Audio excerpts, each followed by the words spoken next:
নমস্কার বন্ধুরা, আমি আছি এখন নারায়ণ হেলথ, যে কলকাতার একটা বেসরকারি হসপিটাল, তার সামনে আছি। তো এখানে একজন পেশেন্টের সঙ্গে আমি কথা বলবো, পেশেন্টের বাড়ির লোকের সঙ্গে কথা বলবো। তো এখানে কীরকম কী চিকিৎসা পরিষেবা এবং তার সম্বন্ধে জানবো, এবং আর কী কী ফেসিলিটি পাওয়া যায় সব সম্বন্ধে আমরা ডিটেলসে জানবো। তো কথা বলে নেই পেশেন্টের বাড়ির লোকের সঙ্গে। তো নমস্কার, আপনার নামটা বলুন।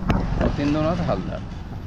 তো এখানে আপনার পেশেন্ট ভর্তি আছে, তাই তো? হ্যাঁ। তো কেমন কী চিকিৎসা হয় সে সম্বন্ধে একটু বলেন। চিকিৎসা তো ভালো হয় বা ভালো পাওয়া যায় সেই আশায় বা খবরে তো আমি এসেছি এখানে। আচ্ছা, পিসমশাইকে নিয়ে। আচ্ছা, কেমন খরচ হচ্ছে বা কেমন খরচ হয় এখানে? শুনেছি যে বেসরকারি হসপিটালে অনেক বেশি খরচ, এরকম সেটা কি ঠিক? খরচ তো অবশ্যই সরকারি জায়গার তো থেকে অনেক বেশি খরচ। ভালো পরিষেবা, উন্নত মানের পরিষেবা পাওয়া যাবে বা পাওয়া যায় বলে শুনেই এসেছিলাম। এসেছি, আমার পিসমশাইয়ের একটা ওটি হয়েছে। ও আমার এখনও ডিসচার্জ কমপ্লিট হয়নি, ভর্তি রয়েছে। তো আমাদের ওটির জন্য যে প্যাকেজ আমাদের সাথে বলা হয়েছিল, ডাক্তারবাবুর সাথে কথা বলার পরে এখানকার স্টাফেদের সাথে যারা এস্টিমেট দেন তাদের সাথে কথা বলার পরে ওরা লিখিতভাবে একটা আমাদের প্যাকেজ জানিয়েছিলেন। প্যাকেজের মাধ্যমে আমাদের ট্রিটমেন্ট শুরু হয়। প্যাকেজ শুরু হওয়ার ট্রিটমেন্ট শুরু হওয়ার আগে আমাদের ওটির আগে যাবতীয় যা পরীক্ষা নিরীক্ষা, ব্লাড টেস্ট থেকে শুরু করে যাবতীয় ইউএসজি, ইভেন আমাদের সমস্যা ছিল একটা ইউরোলজি সমস্যা। তো সেই ইউরোলজি সমস্যার ওটি করার জন্য এনাদের পরামর্শ অনুযায়ী হার্টের ডাক্তার দেখানো হয়, কারণ সেই সমস্যার বয়স একটু হয়েছে। হার্টের ডাক্তার দেখানোর পরে উনিও কিছু টেস্ট দেন, সেই টেস্টগুলো করানো হয়। করানোর পরে তারপরে অ্যানেস্থেসিয়া ডিপার্টমেন্টে যাওয়া হয়, ওনারা আবার কিছু পরীক্ষা করেন। সমস্ত প্রসিডিওর করার পরে আমাদের অ্যাডমিট করা হয়, এবং সেখানে অ্যাডমিটের আলাদা একটা প্যাকেজ ওনারা দিয়ে দিয়েছিলেন। সমস্ত কিছু ইনভেস্টিগেশন আলাদাভাবে করার পরে একটা প্যাকেজ আমাদের জানান যে এই শুধু ওটি পারপাসে এই প্যাকেজ লাগবে। আচ্ছা। এবং সেখানে কিছু শর্ত দেওয়া ছিল যে যদি এই প্যাকেজের বাইরে কিছু লাগে সেগুলো দেওয়াটা হবে, প্রয়োজন লাগলে তার চার্জ, কী চার্জ সেটা জানানো হয়নি, কিন্তু কী কী বিষয়ে এক্সট্রা চার্জ লাগবে সেগুলো জানানো, একটা লিখিত কাগজ দেওয়া হয়েছে।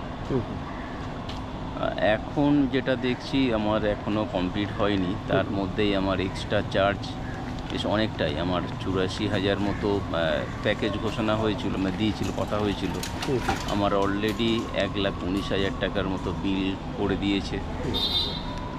এক্সট্রা ব্যাপারটা কী জন্য, কতটা বলার পর খোঁজ খবর নেওয়ার পরে আমাদের বলছে যে কিছুটা ডিসকাউন্ট আপনাদের করে দেওয়া হলো, হওয়ার পরে এই টাকাটা দিতেই হবে। তো আমার কথা হচ্ছে, ডিসকাউন্ট হবে কেন? ডিসকাউন্ট হবে কি চৈত্র সেল নাকি যে ডিসকাউন্ট করবেন? আমার যেটা ন্যায্য সেটাতে করবেন, যেটুকু লাগবে। যদি না লেগে থাকে তাহলে কেন বিল হবে? আর বিল হওয়ার পরে আমার চৈত্র সেলের মতো কেন ডিসকাউন্ট দেওয়া হবে? এই ব্যাপারটা মাথায় ঢুকছে না, ফলে এক্সট্রা বিলিংয়ের একটা সমস্যা দেখা দিয়েছে এটা দেখছি। আচ্ছা, আচ্ছা, তাহলে যেটা মনে হচ্ছে যে এটা যেটা প্রথমে যে কথাটা বলা হয়েছিল, প্যাকেজের মধ্যে যে কথাটা বলা হয়েছিল, সেই অ্যামাউন্টটা না নিয়ে এক্সট্রা আরও কিছু চার্জ করা, বেশ কিছু চার্জ করা হলো। এবং যেটা বললেও আমাদেরকে যে সেটা আমরা ডাক্তারবাবুর সাথে কথা বললাম, ডাক্তারবাবু বলছেন আবার গিয়ে বিলিং সেকশানে কথা বলো। তাহলে দু জায়গায় ঠেলাঠেলি হয়ে আমাদের কিছু টাকা বলছে আমরা ডিসকাউন্ট করে দিলাম। কিন্তু ডিসকাউন্ট করবেন কেন, এক্সট্রা কেন, তাহলে চাপিয়েছিলেন এটা একটা, ফলে এক্সট্রা পরিমাণ বিল চাপানোর একটা সিস্টেম মনে হচ্ছে চলছে। আচ্ছা, তো আপনি পেশেন্টের বাড়ির লোক হিসেবে এরকম তো আরও অনেক পেশেন্ট তারা ভুক্তভোগী নিশ্চয়ই হবে, কারণ আমি দেখছি অনেকগুলো পেশেন্টের সাথে আমি কথা বলেছিলাম, তারা বলছে যে তাদের এক্সট্রা বিল দিতে হচ্ছে।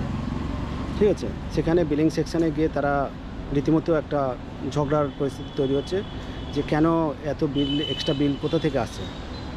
হ্যাঁ, তো যাই হোক, ওভারঅলটা আপনার কেমন লাগছে যে এই হসপিটালে চিকিৎসা পরিষেবা? চিকিৎসা পরিষেবা দেখুন, আগে আমার আত্মীয় এখানে ভর্তি হয়েছিল, বিলিং হয়েছে বা ট্রিটমেন্ট হয়েছে, কিন্তু ঘটনা হচ্ছে এই প্যাকেজের বাইরে অতিরিক্ত, এটা তো একটা সাধারণ মানুষ দ্বারা অতটা অর্থবান নয়, কিন্তু একটু ভালো পরিষেবা পাওয়ার জন্য তারা এই সমস্ত বেসরকারি হসপিটালগুলো আসছে বা আসছি আমরা। তো এখানে এসে আমরা কোনো চিকিৎসা নেওয়ার আগে আমরা সাধ্যমতো একটা জেনে নিই যে কতটা খরচ হতে পারে। তো সেই অনুযায়ী আমরা সেই চিকিৎসা করাতে পারলে করাই শুরু করি। কিন্তু অতিরিক্ত এই যে প্যাকেজের বাইরে অতিরিক্ত বিল নেওয়ার এই যে টেন্ডেন্সিটা, এইটা আমাদেরকে অনেক সময় বিপদে ফেলে দেবে। কারণ সাধারণ মানুষ আমরা যদি অতিরিক্ত টাকা জোগাড় করতে না পারি তাহলে পেশেন্টকে ওনারা ছাড়বেন না, ফলে আবার এক্সট্রা অতিরিক্ত দিন আবার থাকতে হবে, তার জন্য আবার এক্সট্রা বিল চার্জবে। তাহলে এই যে সুদ জমে যাওয়ার মতো অবস্থা হবে, এইটা সাধারণ মানুষের কাছে একটা বোঝা স্বরূপ হয়ে ওঠে।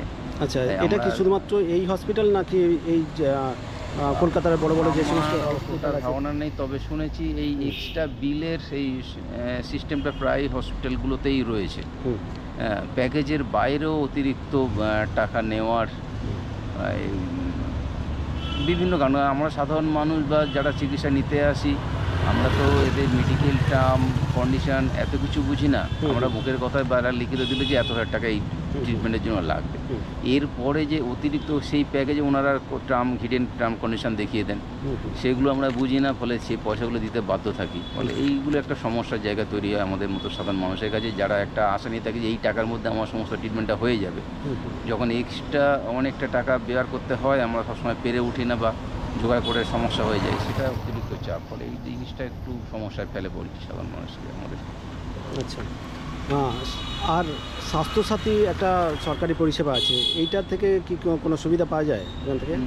স্বাস্থ্যসাথী পরিষেবার আমরাও আমাদের পিসমশাই ছিল, যোগাযোগ করা হয়েছিল, কিন্তু ওনারা যে বিভিন্ন রকম সমস্যার কথা তুলে ধরলেন, তাতে মনে হলো যে স্বাস্থ্যসাথী ট্রিটমেন্ট করতে গেলে, ট্রিটমেন্ট করতে গেলে আমাদের আরও অনেক দেরি হবে বা যথাযথ চিকিৎসা পাবো না হয়তো। সেই জন্য আমরা নিজেদের পয়সা খরচ করেই ট্রিটমেন্টের জায়গায় গেলাম। ফলে আমাদের যতটা সাধ্য ছিল ওনাদের সাথে কথা বলে একটা পারবো বলে মনে হওয়ার পর ট্রিটমেন্ট শুরু করলাম, কিন্তু এই যে অতিরিক্ত টাকা আবার চাপিয়ে দিল, এটা বোঝা হয়ে গেল, এবং সেটা কিভাবে কি সমস্যা সমাধান করা। মেডিক্লেম থাকলে কি কোনো সুবিধা হতো কি?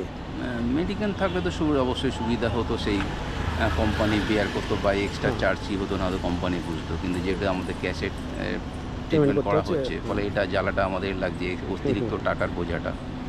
আচ্ছা, এখানে তো মোটামুটি থাকার রোগী যখন ভর্তি থাকে তার সঙ্গে তো বাড়ির লোক তো থাকতে দেয় না। না, পেশেন্টকে রাখা অবস্থায় বাড়ির লোকে থাকার প্রয়োজন নেই। ওনারা যদি কোনো প্রয়োজন লাগে ওনারা কন্ট্যাক্ট করে নেন, সেগুলো ওনারা যোগাযোগ ভালোই করেন, সমস্যা সেগুলো আপাতত আমার ক্ষেত্রে ঘটেনি। আচ্ছা, আর মোটামুটি ডাক্তারে অ্যাপয়েন্টমেন্ট করতে গেলে কীভাবে করতে হয়? একটু অনলাইনও করা যায়, ফোনে করা যায়, এখানে এসেও করা যায়। আচ্ছা, সেই সমস্ত সুবিধাগুলো সবই আছে, ওনারা করেছেন ব্যবস্থাগুলো। আর বাইরের পেশেন্টদের ক্ষেত্রে কী সুবিধা আছে? মোটামুটি বাংলাদেশি পেশেন্ট বা অন্যান্য? এখানে তো প্রচুর বাংলাদেশি পেশেন্টও আছেন বা আসে, ফলে তাদের ক্ষেত্রে এক্সট্রা কী সুবিধা আছে আমি এই মুহূর্তে ঠিক বলতে পারবো না। মোটামুটি এখানে মানি এক্সচেঞ্জ, এটিএম এর সুবিধা তো আছে সম্ভবত, সেগুলো থাকার ব্যবস্থাও আছে মনে হচ্ছে সম্ভবত, সেগুলো আছে, ঠিক আছে, সবই আছে। কিন্তু এক্সট্রা বিলের এই ব্যাপারটা, এইটা একটু কিভাবে যদি সমস্যার সমাধান হয় বা সাধারণ মানুষের ক্ষেত্রে, তাহলে হিসাবটা করে নামতে পারে। কারণ সেই দাড়ি হাফ কেটে তারপরে হাফ ঝুলিয়ে রাখলে যা সাধারণ মানুষের হয়, আমাদেরও ট্রিটমেন্ট শুরু করার পরে যদি এক্সট্রা বিল চাপে, তখন ঘটি বাটি বিক্রি করে এসে ট্রিটমেন্ট শেষ করার মতো। এই সমস্যা এই যন্ত্রণা তো প্রত্যেকটা পেশেন্ট পার্টি যারা এখানে ভর্তি হতে যাচ্ছে, যারা ফেস করছে তারা বুঝতে, আমার ক্ষেত্রে তো হলো এটা। আচ্ছা, সেটাই। ঠিক আছে, ধন্যবাদ।